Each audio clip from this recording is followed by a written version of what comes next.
Hey you guys, it's Britt. Tonight we're here to talk about the 10 to 12-year-olds running around in Sephora, making a big old mess, creating a big ruckus. We're going to talk all about it, so if you're interested, please keep watching.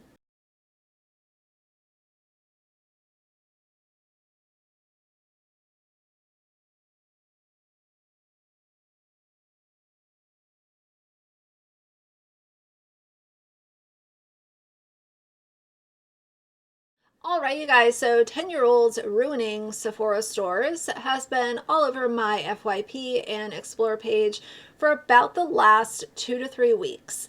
People are coming forward with their stories as Sephora and Ulta employees or just fellow shoppers who have witnessed this kind of madness that is going on within makeup stores like Ulta and Sephora as of lately. I wanted to kind of experience this for myself, and I shared over on my Instagram story that there was one day I needed to go to Sephora to pick up a couple things.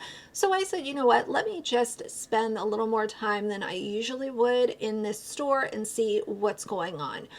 And I definitely saw some of what people are upset about. It wasn't to the level of kids just literally running around the store making a mess, but I definitely saw many more children in there than you would expect to see in a Sephora in the middle of the day. And I also would like to add that this was not like a school holiday or a weekend or an evening. This was a weekday during the day. So let's just start at the top. Kids who are in Sephora stores, yes, of course, they're allowed to be in Sephora stores. However, the products that they are gravitating towards in these stores are simply because these kids are getting peer pressured and they're being influenced by their favorite online creators that they watch on social media. This is not an issue of people saying kids shouldn't be allowed inside Sephora. I would like to make that very clear because Sephora is open to any and everyone, no matter what age, gender, occupation, whatever. It's a retail store, obviously.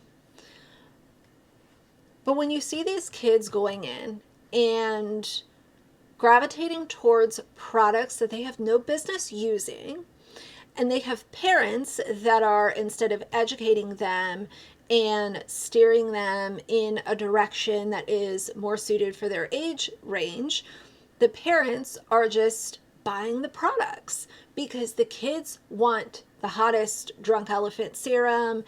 Parents there, in order to satisfy the kid, they are allowing them to purchase this product without even looking at the label or educating themselves as parents, and they're just letting the kids bring these products home. And that is a problem because what that has created is a bunch of young children that are using active ingredients like vitamin C, retinol, higher strengths of glycolic or salicylic acid, azelaic acid that is at a higher concentration than what the child might even need.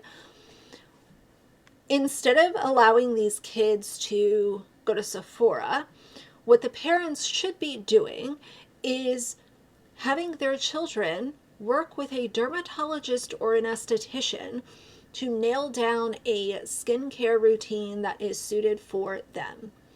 I've listened to so many dermatologists give their takes on this entire situation. There's a very easy solution to this. These kids should have a gentle cleanser, a moisturizer, and an SPF.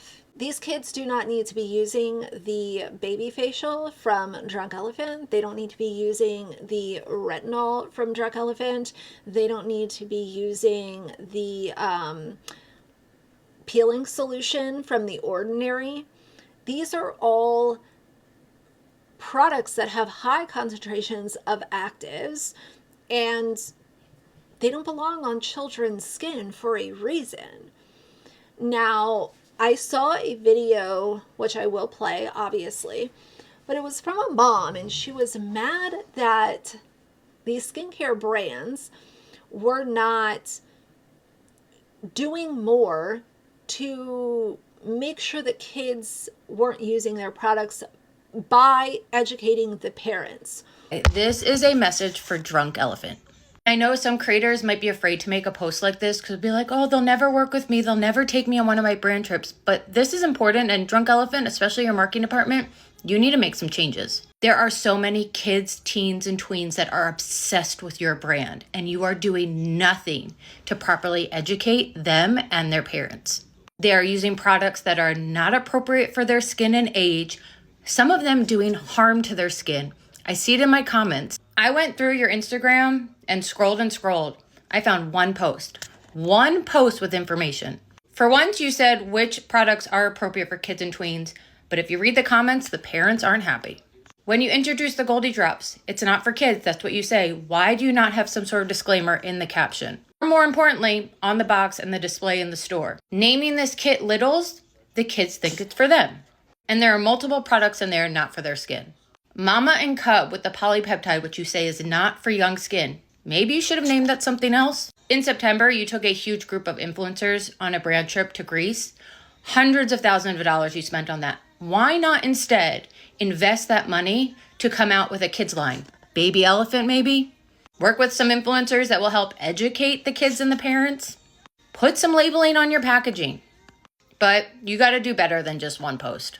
What I want to say about this is it is your job as a parent to do full research into what your child is putting on their skin, eating, drinking, participating in, doing during the day, what they're doing on their phones. Like, stop expecting a skincare brand like Drunk Elephant, The Ordinary, Sol de Janeiro to come to you and check boxes that you need checked off.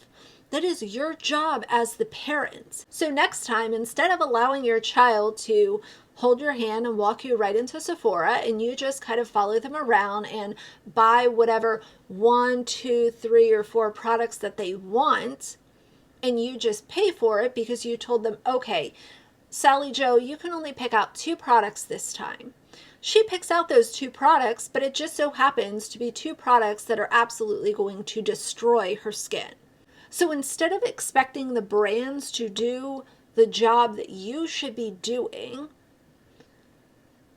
either be a better parent, work with a dermatologist, or stop allowing your kid to just buy stuff because you told them that they could go to Sephora and buy something.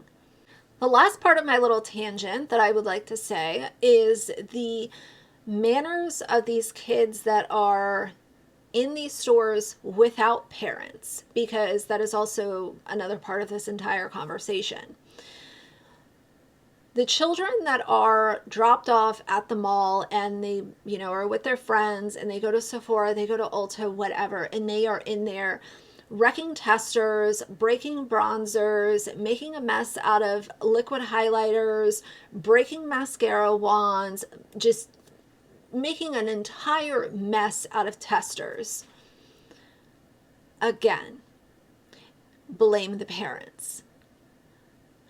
Everything that these kids are doing comes back to the parents, either not doing enough research, not supervising their kid when their kid obviously needs some form of supervision when they're out in public, handing them over the credit card, letting them buy things just to pacify the, oh, you're allowed to buy one thing, I check that box, okay, you'll be quiet for a little while.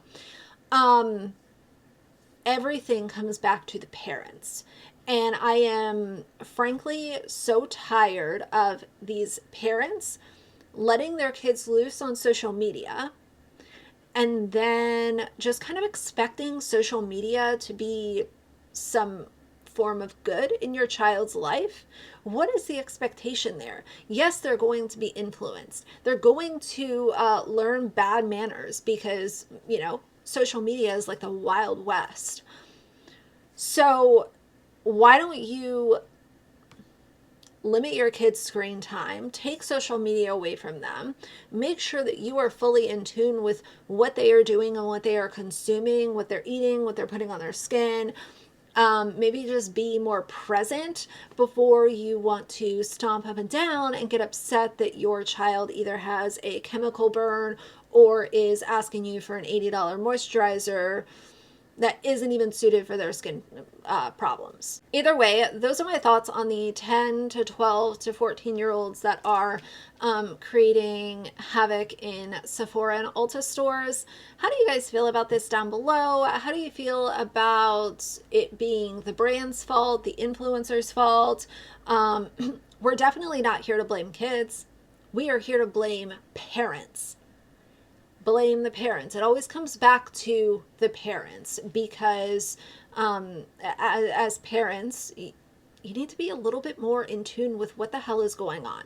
It is a scary world. It is a pretty vicious world for kids to be growing up in this day and age. And I think that it requires some attention and very close monitoring as to what these kids are up to.